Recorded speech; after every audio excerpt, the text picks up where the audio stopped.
Rubens. Retira? Então, voltamos para a mesa. Eu? É com você. Tanta coisa que vocês falaram que daria pra gente seguir aí até de noite conversando. Acho que o debate é muito importante e várias questões que vocês levantaram são fundamentais para que a gente possa aprofundar os debates do PSOL, né?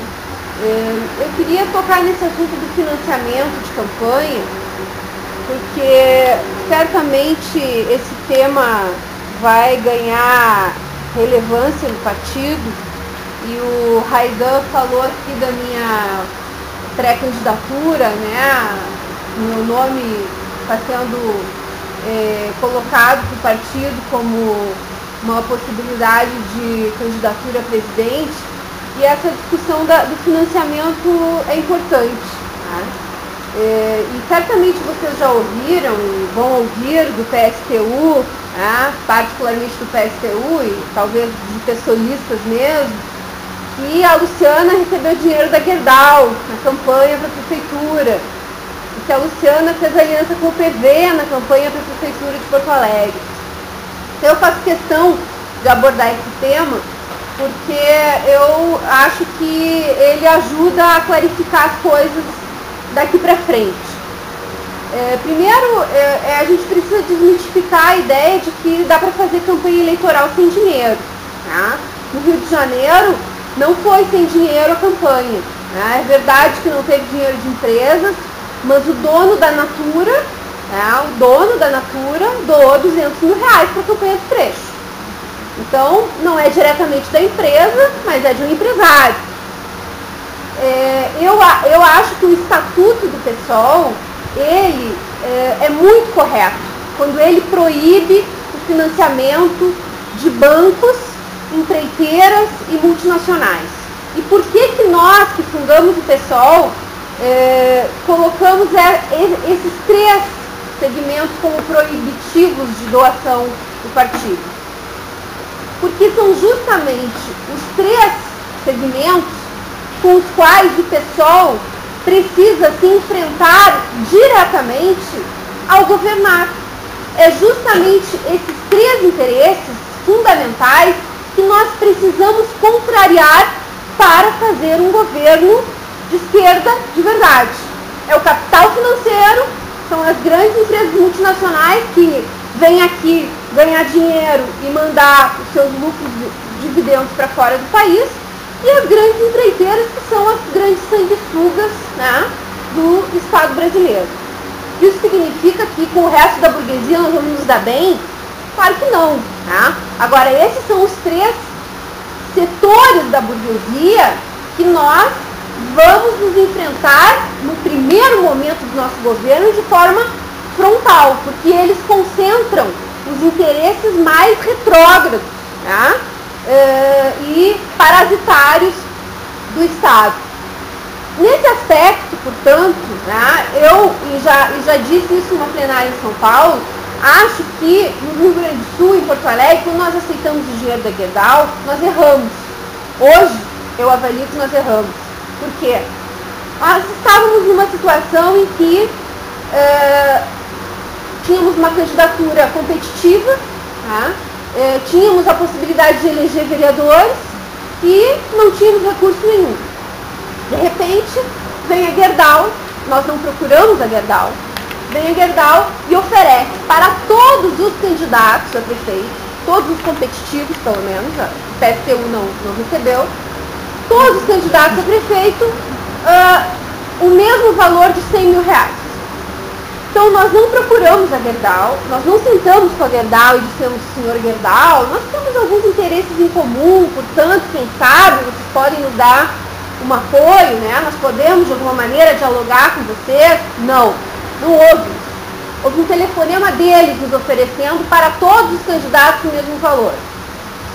Nós avaliamos que nessas condições era possível aceitar, até porque a Gerdau poderia ser encarada também não como uma multinacional, porque ela é uma empresa brasileira. Há uma controvérsia acerca disso, e eu acho que é fato que ela é muito mais uma multinacional do que uma empresa brasileira, então, de uma certa forma, eu acho que nós contrariamos o estatuto naquele momento e, portanto, erramos. Mas erramos mais não por ter contrariado o estatuto, porque esse debate se a Gerdau é brasileiro ou não é secundário, mas porque nós abrimos um flanco. Nós abrimos um flanco para este discurso que agora o prefeito eleito de Macapá, Clécio, está fazendo, que é de mudar o estatuto do PSOL e liberar geral. Tá? E isso seria um desastre para o partido, tá? Porque evidentemente que não há nenhuma chance do PSOL receber dinheiro de bancos, empreiteiras e multinacionais sem estabelecer relações políticas com esses setores, tá? Coisa que nós não fizemos com a Gerdau. Mas eu faço a minha culpa e acho que, de fato, nós abrimos esse flanco e esse tipo de episódio não pode se repetir. Inclusive, estou disposta, já disse isso para a Silvia, que é a companheira dirigente da CSP, que eu estou disposta a fazer, se eu for escolhida candidata a presidente pelo PSOL, a fazer campanha sem nenhum dinheiro de nenhuma empresa, nem mesmo as permitidas pelo estatuto do PSOL. Mas a gente vai ter que tirar dinheiro de algum lugar. A militância vai ter que botar a mão no bolso, né? Hoje eu só estou aqui porque o gabinete da Fernanda, que foi eleita justamente naquela eleição onde nós recebemos o dinheiro da Gerdau, né? Ela e o Pedro Ruas, agora ela foi reeleita, sem dinheiro da Gerdau. O gabinete da Fernanda tem recursos para poder bancar o partido em Porto Alegre, para poder ajudar o partido junto com o gabinete do Pedro Ruas, por isso eu estou aqui. Tá? Então, a gente também não pode ficar refém do parlamento, né? Porque um partido refém do parlamento também é um problema, né? Porque ele começa a montar sua estratégia política simplesmente em função de se manter no parlamento. E isso também é um perigo. Por isso nós temos que ter uma política de finanças do PSOL, que até hoje nós não temos. Né? Temos um tesoureiro do PSOL nacional que não tem política nenhuma, uma direção nacional que não tem política nenhuma de arrecadação de finanças para o partido. Então nós precisamos, porque vocês sabem que não dá para fazer campanha sem dinheiro, e no Rio de Janeiro não foi apenas a contribuição militante que se conseguiu chegar a quase 30% dos votos. Então eu acho que esse debate é importante para que a gente localize também o desafio que se coloca para nós, tá? numa disputa política e numa disputa eleitoral, em que as grandes máquinas, né, elas vêm com tudo atropelando e tentando simplesmente esmagar os partidos que não estão dentro da ordem e do regime. Eu vejo também que o PSOL, quando a gente diz que ele é um partido em disputa, e eu acho que sim, de certa forma ele é um partido em disputa, mas eu vejo também que o PSOL, que a militância do PSOL é muito de esquerda. Tá? A militância do PSOL, ela foi formada nesse embate com o PT, ela foi formada nesse embate, né, com os partidos que sucumbiram à lógica da institucionalidade. E, portanto, eu vejo, eu concordo com o que o Rodrigo falou, que o PSOL, a cara do PSOL não é a cara de Macapá e de Belém. A cara do PSOL é a cara de Belo Horizonte, de Porto Alegre, do Rio de Janeiro. Acho que a experiência de tal cara vai ser fundamental para fazer um contraponto com Macapá, porque vai mostrar as maneiras, de fato, que uma prefeitura radicalizada de esquerda pode e tem margem de manobra dentro da institucionalidade para radicalizar e para ir além das fronteiras. Eu acho que a escolha dos secretários por meio de assembleias populares é algo muito educativo para o partido, muito educativo sobre que tipo de relação o governo do PSOL tem que estabelecer. com o povo, tá? E eu fazendo um contraponto ao discurso do Clécio, ou a falta de discurso dele de confronto com o governo federal. Não sei se vocês viram aquela entrevista dele no UOL, onde ele se recusa a responder a pergunta de qual é a avaliação dele sobre o governo da Dilma. Ele só diz que é igual ao Lula e não diz o que é. Tá? Por que isso? Porque a prefeitura precisa do dinheiro do governo federal, precisa estabelecer parcerias com o governo federal. Ora, a prefeitura do PSOL tem que ser uma prefeitura altiva, tem que ser uma prefeitura que mobilize o povo, tem que ser uma prefeitura que enfrente o capital. E eu acho que o cara está construindo as bases. É claro que é uma cidade pequena, né? Nesse sentido é mais fácil, mas também é mais difícil, porque a possibilidade de um golpe de Estado é maior também numa cidade pequena, né? Mas eu acho que a experiência ali está sendo fantástica e a gente tem que aprofundar, e o partido tem que apoiar muito, né, o nosso prefeito para desenvolver esses enfrentamentos. Eu vejo também que o perfil que a gente precisa para uma campanha eleitoral presidencial, e o Raidan falou aqui da Heloísa, e eu sou realmente muito amiga da Heloísa, mas também não concordo com tudo que ela faz e com tudo que ela diz. Né? Inclusive eu estive com ela agora há poucos dias atrás, fui a Maceió especialmente para conversar com ela, para falar da minha disposição de disputar essa candidatura, né, no PSOL, e ela disse que me apoia, e eu, inclusive, né, como todos nós estamos preocupados com essas declarações que estão saindo nos jornais sobre o PV, sobre a relação dela com a Marina, né, eu avalio que esse partido da Marina não vai acontecer, tá? Não há um espaço real mais para a Marina como uma candidatura de centro-esquerda, que é o que ela poderia ser, tá? Que a Dilma já está ocupando esse espaço. Não há nenhum setor da burguesia interessado, né, em bombar a Marina como uma alternativa. Tá? Então eu não vejo que vá acontecer esse partido. Também não dou garantias de que a Heloísa Helena não vá sair do PSOL se esse partido acontecer. Tá? Você sabe que desde que o Ivan Valente ganhou a presidência do PSOL, ela vem numa rota de colisão muito grande com o partido, e eu não descarto essa hipótese, mas acho que hoje ela está cada vez menos provável. E eu acho que a Heloísa Helena é um patrimônio do PSOL. Tá? Independente da gente poder gostar mais ou menos do discurso dela, ela teve 7% dos votos para presidente da República em 2006. Tá? O Plínio ficou bem longe desse número, com um discurso mais radical, é verdade, mas com um discurso que teve menos capacidade de dialogar com a massa. A Heloísa tem essa capacidade de diálogo com o povo. Então, eu não quero ser nem a Heloísa e nem o Plínio. Tá? Eu sou eu e quero buscar que o PSOL possa fazer uma síntese dessas duas experiências, que eu acho que as duas foram muito importantes para o partido. Tá?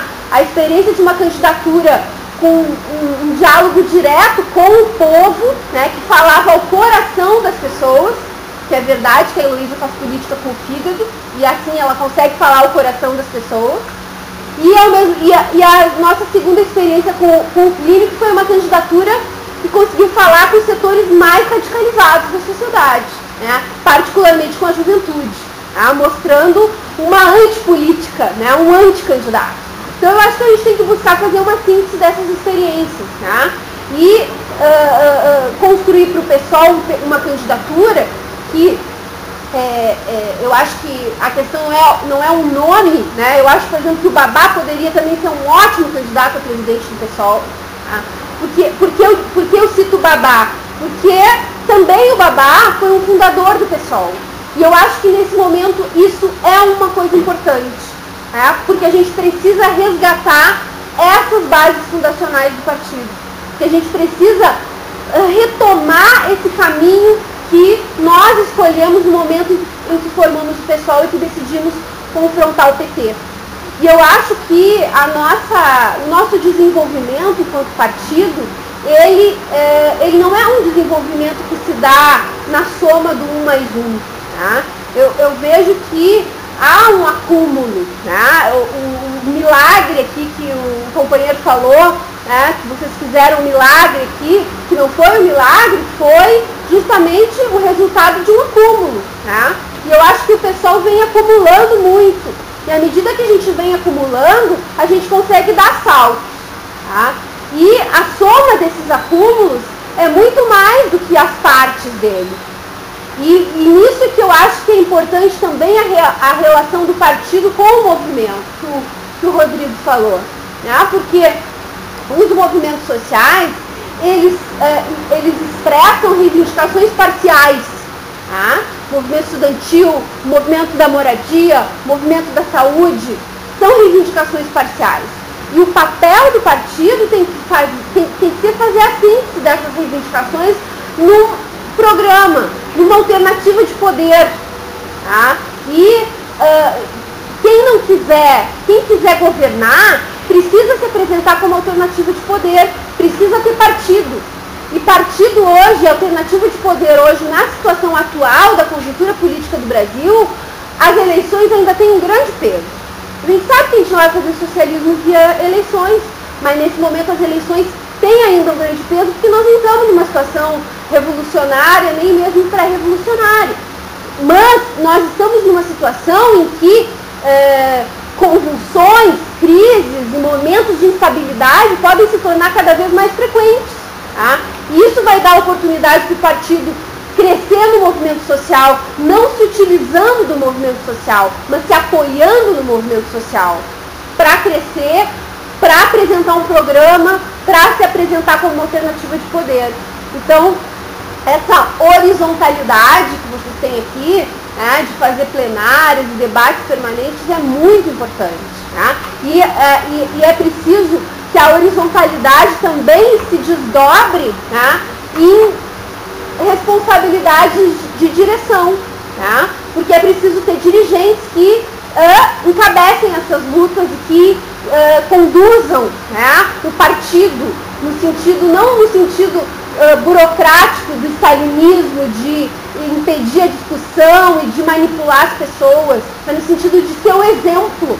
Tá? E nisso eu sou muito bolchevique, concordo com o companheiro. Pena que os bolcheviques foram difamados pelo stalinismo, né?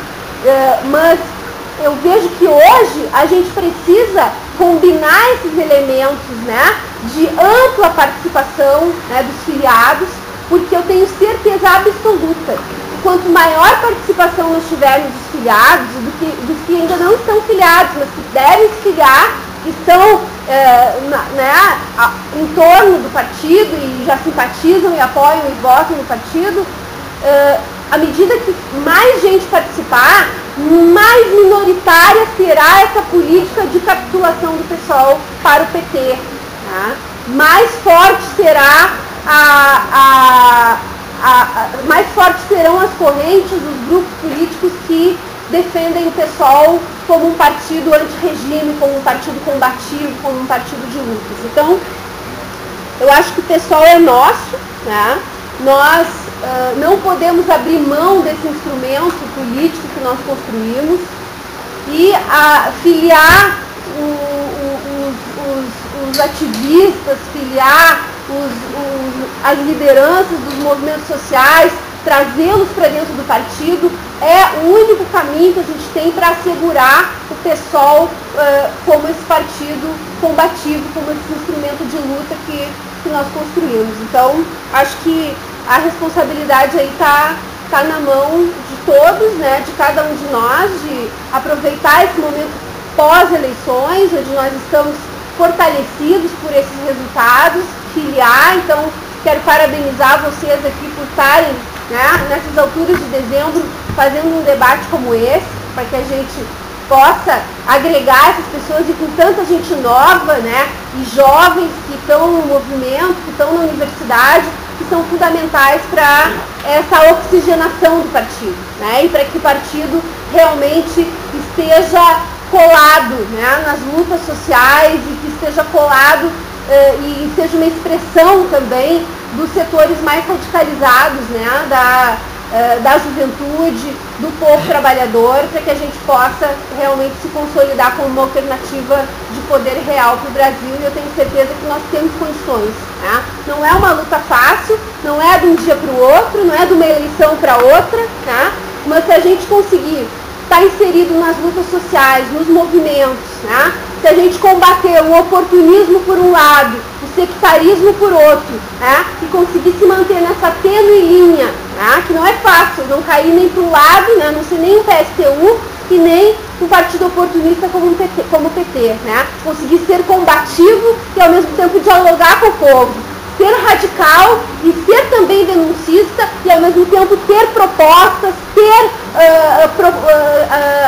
questões propositivas para colocar, né? E ao mesmo tempo ser radical, né? Ser coerente e ser uma referência para os setores mais amplos do povo que estão buscando uma alternativa, que estão buscando uma opção à esquerda do PT e que ainda não enxergaram o pessoal como um companheiro disse aqui, porque nós ainda não conseguimos, não que eles não sabem que a gente existe, mas que ainda não nos viram como uma alternativa. Tá? E a nossa tarefa é justamente essa, nos postular como uma alternativa.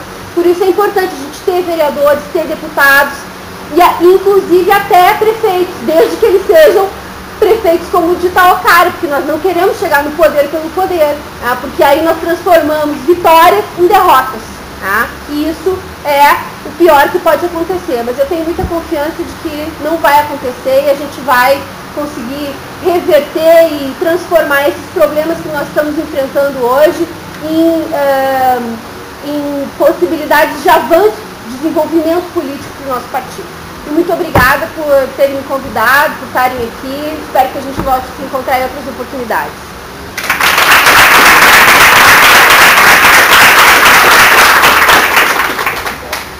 Eu quero pegar 3 questões. Primeiro, essa característica do pessoal BH que várias pessoas levantaram.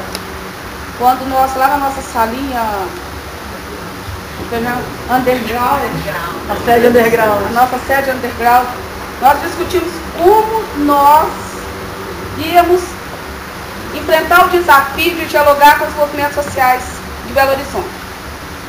Aí, num debate coletivo, surgiu a ideia, vamos criar o pessoal convida e vamos chamar um debate com a juventude, um debate com a cultura. E foi aqui que nós fizemos o primeiro, estava o Rafa Barros, o Lucas, a Renata, o Gustavo, o Ricardo, o Jairo, para a gente fazer uma discussão sobre a cidade, uma perspectiva, um debate sobre a cultura da cidade.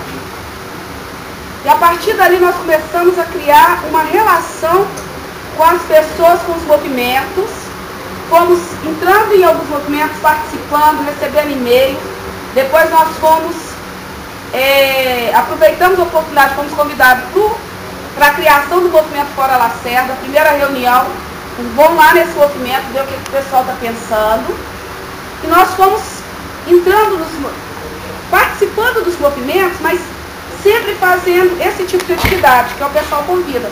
Então o nosso programa também foi fruto disso, de discutir com o pessoal da luta antimanicomial, da luta antiprisional, da luta da moradia, da luta da questão racial, LGBT dentro da cidade. Então, essa capacidade de construir coletivamente, que nós conseguimos em Belo Horizonte, nós temos o desafio de pensar como nós vamos fazer isso, consolidar isso para o pessoal de Minas Gerais. Precisa ser, assim, Contagem, que está aqui perto, Betim, né, no entorno, como que nós vamos propagandeando essa metodologia que nós construímos e que ela é fundamental para que as pessoas, quando chegam, elas tenham essa recepção. Porque nós construímos uma relação de confiança e um compromisso coletivo de que nós queremos construir o pessoal. Né? Então, talvez o fato de termos alguns enfrentamentos como o espiriquito da vida tenha contribuído muito para crescer em nós essa relação de confiança para construir junto. E aí, como nós vamos construir isso junto em Minas Gerais? Então, o congresso que nós fizemos à parte aqui em Minas, que era o congresso sem periquito, tipo o congresso com periquito nosso sem o periquito, para a gente ampliar esse tipo de interlocução, essa concepção em Minas, com esses desafios que o Carlos levantou, de quem foi eleito e como que nós vamos tratar isso. Então, nós temos muitos problemas para resolvermos aqui em Minas Gerais. Inclusive, por causa dessa questão da viabilidade eleitoral, o número de telefonemas e de pessoas que têm nos procurado para discutir, né, e sempre vem a mesmo debate. Aí chama, vamos sentar, vamos conversar. Mas como é a mesma política de aliança de vocês? A nossa política de aliança é essa, né? A firmeza. E as pessoas veem que, não, o pessoal, essa marca, que eles veem os partidos não como uma concepção de uma proposta para a sociedade, mas como uma marca que dá mais ou menos votos.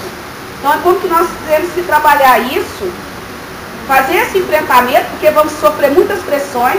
Se em Belo Horizonte a gente tem uma capacidade de organização maior para enfrentar coletivamente essas pressões, no interior de Minas não temos essa capacidade.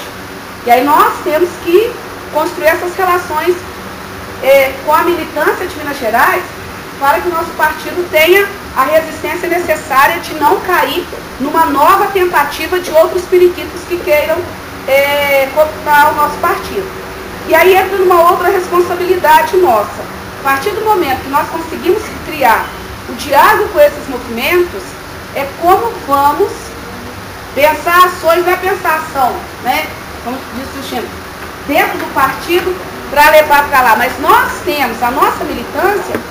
Hoje ela é muito mais chamada a ter proposta e apresentar a sua opinião dentro da universidade, por causa da votação que teve. Então vai ter que sentar, o núcleo vai ter que sentar, vai ter que discutir política estudantil, política educacional, da mesma forma como temos que discutir política para a cidade, porque nós fizemos um debate nessa cidade sobre transporte público na cidade, uma cidade sobre destarifação, e nós vamos ter que fazer esse debate, porque as pessoas que estão discutindo agora contra o aumento querem saber a nossa opinião.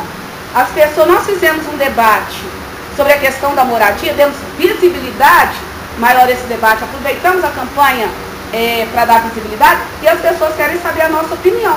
Então nós precisamos ter também um momento de reflexão sobre essas questões, como apresentamos para as pessoas quais são as opiniões nossas do pessoal BH e aí também do pessoal Minas sobre essas questões.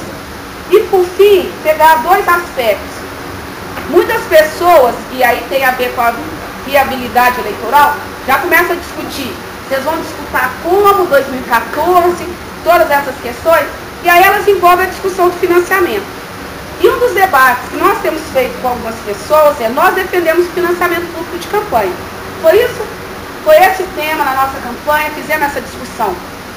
Mas as pessoas têm dito, mas enquanto não vem o financiamento público, nós temos discutido o seguinte, nós temos que discutir com vocês que as pessoas precisam participar da construção da candidatura do programa até o financiamento. O financiamento coletivo da campanha, ele tem que ser discutido inclusive com os apoiadores e apoiadoras da campanha. Como que as pessoas se sentem parte das candidaturas? Então eu penso que é um elemento que nós precisamos conversar sobre ele na campanha para 2014, como envolver as pessoas desse país que querem que tenha uma alternativa, que acreditam que o pessoal é uma alternativa, que elas participem doando o seu tempo, fazendo campanha e doando dinheiro. As pessoas, porque elas estão apostando num determinado projeto. Então é um debate que nós precisamos fazer. E por fim nós discutimos uma coisa que apareceu lá na homenagem do Sérgio Miranda, que nós precisamos enfrentar duas questões nossas para construirmos nos consolidarmos como alternativa. Nós não podemos aceitar o pragmatismo como norma. Enquanto esquerda, nós surgimos contra o pragmatismo, porque poderia ter feito um enfrentamento, e ali naquele momento, dentro do PP, vocês eram as referências públicas de um debate e tinha uma militância por trás, que tinha um posicionamento em relação ao debate da Previdência, essa militância, junto com vocês, poderia ter optado por um pragmatismo da abstenção, né? Então havia a presença de vocês, havia também essa pressão da militância de dizer um não ao pragmatismo, de não aceitar o poder pelo poder. Então nós temos que ser firmes nisso. Agora nós também temos que ser firmes também contra um dogmatismo, uma visão que nós temos falado aqui, das pessoas que só fazem um debate de demarcação de espaço, mas nós temos firmeza dos nossos princípios e, a partir da firmeza dos nossos princípios, construir um diálogo com o conjunto da população de como implementar as questões que nós defendemos. E as nossas campanhas no Rio, em Fortaleza, em Niterói, Itaocá, em Belo Horizonte, em vários lugares desse país, Pelotas, né, em Porto Alegre, nós conseguimos fazer essa discussão. Não é o pragmatismo e é uma visão, é uma concepção de esquerda que dialoga com as pessoas, que diz o que está de errado, que apresenta propostas concretas para o cotidiano, sem abrir mão do que é a radicalização que nós pensamos na sociedade. Porque as nossas propostas para o cotidiano, que nós apresentamos no conjunto das campanhas, elas demonstravam que era necessário fazer um enfrentamento com o capital e um enfrentamento com o poder instituído que está aí hoje. Porque para romper, para garantir direito à cidade para todo mundo, tem que romper com a privatização da cidade. Para garantir a radicalização da democracia, tem que construir uma outra relação política, sair da negociata que ela transformou hoje. Então, essas propostas, elas, ao mesmo tempo que elas dizem no concreto, elas já anunciam o que elas têm de marco mais radical para o conjunto da sociedade. Então, é como nós vamos aprofundar essa nossa experiência junto com as outras experiências que nós realizamos no país para consolidar o nosso partido como uma alternativa de fato de esquerda para a construção da Revolução Brasileira. E agradecer a todo mundo. Bom, gente.